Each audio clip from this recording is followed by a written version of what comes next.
If you love your cat, you need to stop doing this right now because some of the things you think are showing love are actually stressing your cat out way more than you realize.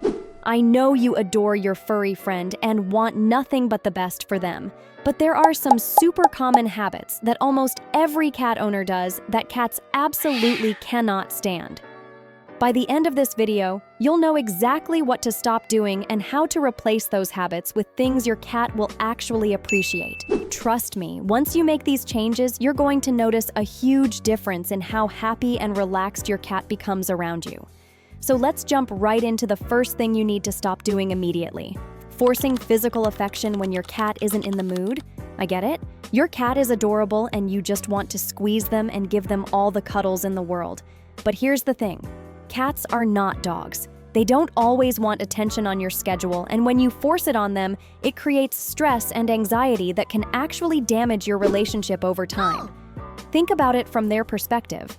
Imagine you're relaxing, minding your own business, and suddenly someone picks you up and starts squeezing you when you clearly just want to be left alone. That's exactly how your cat feels when you scoop them up for a hug when they're trying to nap or groom themselves. Cats are incredibly independent creatures, and they need to feel like they have control over their own bodies and space. Here's what's actually happening in your cat's brain when you force affection. Their stress hormones spike, their heart rate increases, and they start associating you with uncomfortable situations. Over time, this can make your cat avoid you entirely, which is the opposite of what you want. I have a friend whose cat used to hide under the bed whenever she came home, and she couldn't figure out why. Turns out, every single time she saw her cat, she would immediately grab him for cuddles, even when he clearly wasn't interested. Once she stopped forcing it and let him come to her on his own terms, he became the most affectionate cat ever. The beautiful thing about cats is that when they choose to give you affection, it's so much more meaningful because you know they genuinely want to be close to you. So instead of forcing cuddles, let your cat initiate contact. When they rub against your legs, headbutt your hand, or climb into your lap on their own, that's when you know they actually want attention. And when they do come to you, give them gentle pets in the areas they love, like under the chin or behind the ears, and watch their body language. If their tail starts twitching or their ears go back, that's your sign to give them space. Using harsh tones or yelling when they do something wrong. This one breaks my heart because I see it all the time. Your cat knocks something off the counter or scratches the furniture, and you yell at them thinking it'll teach them not to do it again. But cats don't understand punishment the way we do, and yelling at them only creates fear and confusion. When you raise your voice at your cat, they don't connect it to their behavior. They just know that you're making scary loud noises, and they feel threatened. Cats have incredibly sensitive hearing, and what sounds like normal yelling to us is absolutely terrifying to them. Their ears can pick up frequencies we can't even hear. So imagine how overwhelming it is when someone they trust suddenly starts making aggressive sounds. What makes this even worse is that it doesn't even work. Your cat isn't going to stop knocking things over because you yelled at them. They might stop in that moment because they're scared, but they won't understand why you're upset, and they'll probably just do it again later when you're not looking. All you've accomplished is making your cat anxious around you. I knew someone who would clap loudly and yell, "No!" every time her cat jumped on the kitchen counter. After a few months, her cat became so skittish that she would flinch at any sudden sound and stopped being playful altogether. The sad part is that the cat still jumped on the counter, just only when no one was home. Once my friend switched to positive redirection, like making the counter less appealing and giving her cat alternative high spaces to climb, the behavior improved and her cat's personality came back. Cats respond so much better to positive reinforcement and environmental changes. Instead of yelling, redirect their behavior by making the things you don't want them to do less appealing and making the things you do want them to do more rewarding. If they're scratching furniture, give them better scratching posts and put them in spots your cat already likes to hang out. If they're jumping on counters, make sure they have other high places to perch that are just for them. Skipping regular playtime because you think they're fine entertaining themselves. This is such a common mistake, and it's actually one of the biggest reasons cats develop behavioral problems. A lot of people think that because cats sleep so much and seem independent, they don't really need structured play. But cats are natural hunters, and they need to act out those hunting instincts regularly, or they get frustrated, bored, and even depressed. When cats don't get enough mental and physical stimulation, they start creating their own entertainment, which usually means things you won't appreciate. They'll knock things over just to watch them fall, they'll attack your feet when you walk by, or they'll zoom around the house at 3 in the morning because they have all this pent-up energy with nowhere to go. This isn't your cat being mean or trying to annoy you. This is your cat desperately trying to satisfy their natural instincts with whatever they can find. Here's something most people don't know. Indoor cats especially need dedicated playtime because they don't have the opportunity to hunt like outdoor cats do. In the wild, cats spend hours stalking, chasing, and catching prey. That's not just exercise. It's mental stimulation that keeps them balanced and happy. When you skip playtime, you're basically asking your cat to suppress their most fundamental instincts, and that creates a stressed, unhappy animal.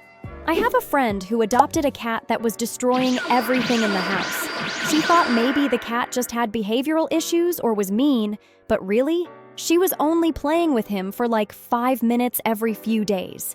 Once she committed to 2 dedicated play sessions per day, about 15 minutes each, the destructive behavior completely stopped. Her cat was calmer, more affectionate, and actually seemed happier overall. The key is making playtime feel like hunting. Use toys that mimic prey animals, like feather wands or small mice toys, and move them in ways that make your cat stalk and pounce. Let them catch the toy sometimes so they feel successful, and try to do this at least once or twice a day.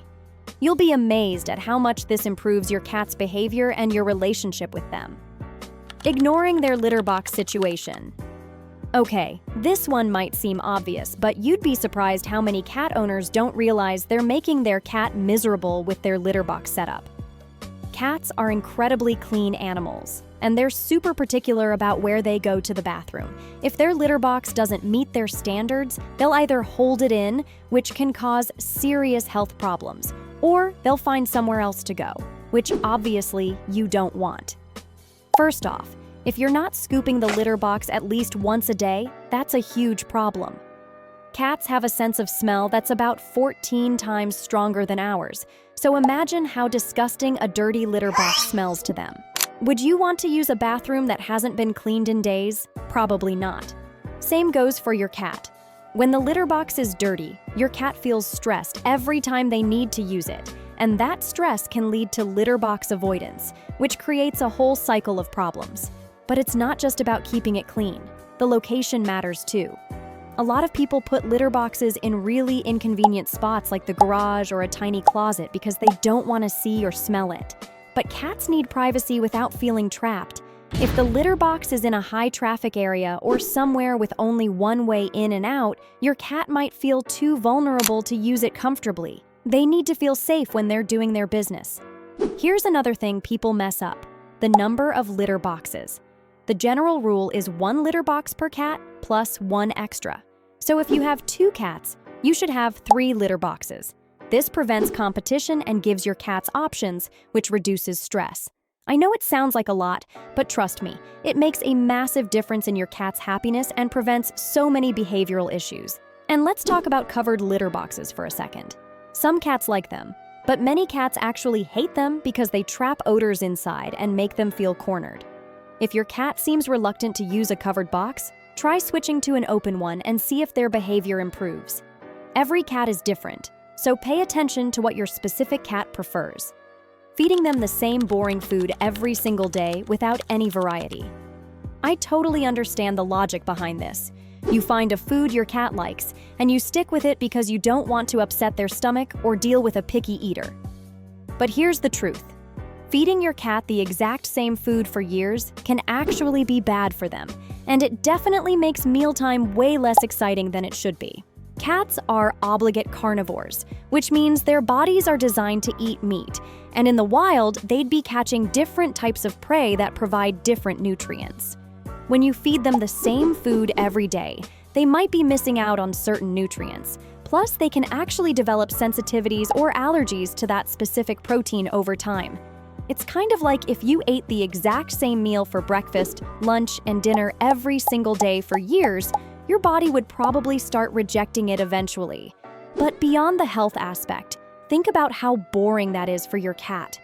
Food is one of the few exciting parts of their day, especially for indoor cats. When it's always the same thing, mealtime becomes just another mundane part of their routine instead of something they look forward to. Cats can absolutely taste and appreciate variety, and offering different flavors and textures makes their lives more enriching. Now, I'm not saying you should randomly switch foods every day because that can upset their stomach, but gradually rotating between a few high-quality foods with different protein sources can be really beneficial. Maybe one month they get chicken-based food, the next month it's fish, then turkey, and so on. You can also add variety with different textures, like mixing some wet food with their dry food, or offering freeze-dried treats that feel different from their regular meals. One of my friends started doing this with her cat, and she said it was like watching a completely different animal at mealtime.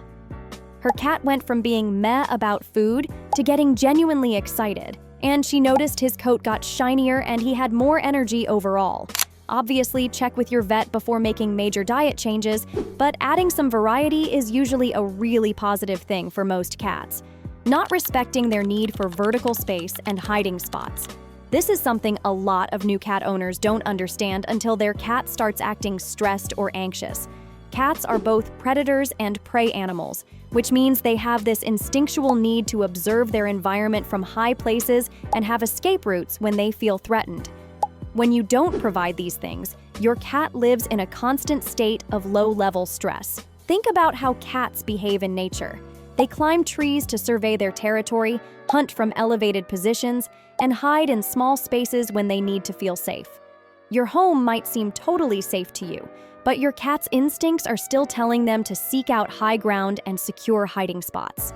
When they can't find these things, they feel vulnerable and exposed, which triggers anxiety.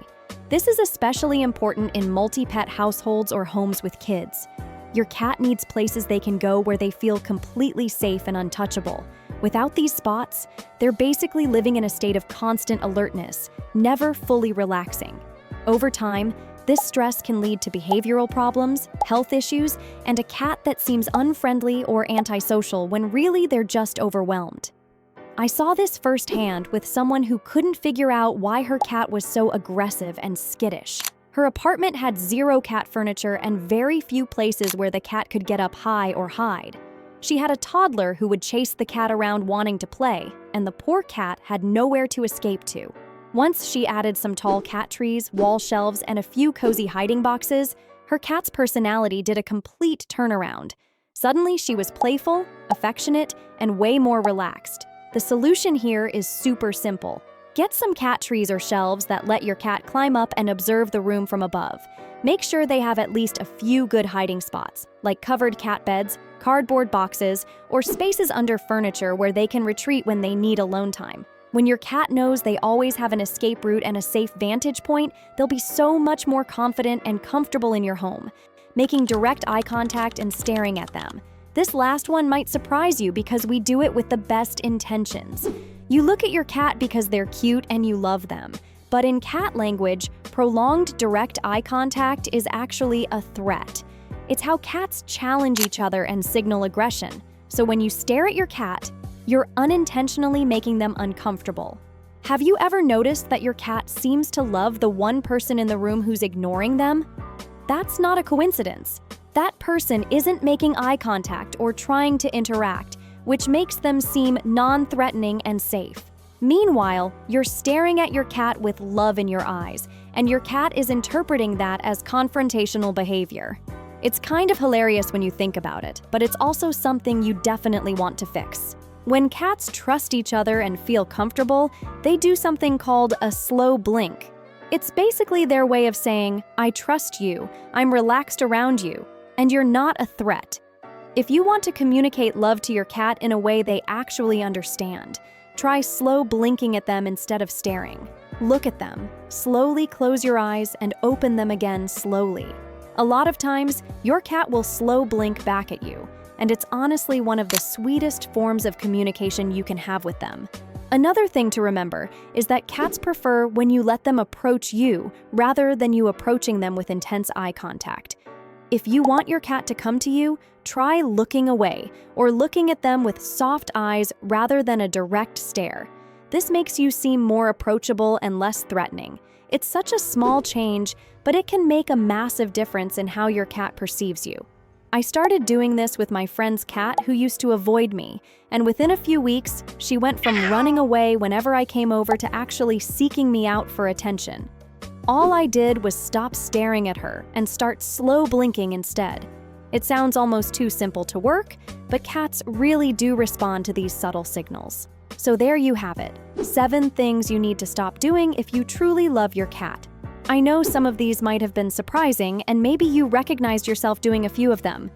That's totally okay. The fact that you watched this video and now know better means you can start making changes today that will make your cat so much happier. Drop a comment and let me know which one of these surprised you the most, or if there's something else you've noticed that your cat absolutely hates. I love hearing your stories and learning from your experiences too. And if you found this helpful, you definitely need to watch this next video where I share things your cat secretly loves that you probably aren't doing. It's full of simple changes that will make your cat absolutely adore you even more than they already do.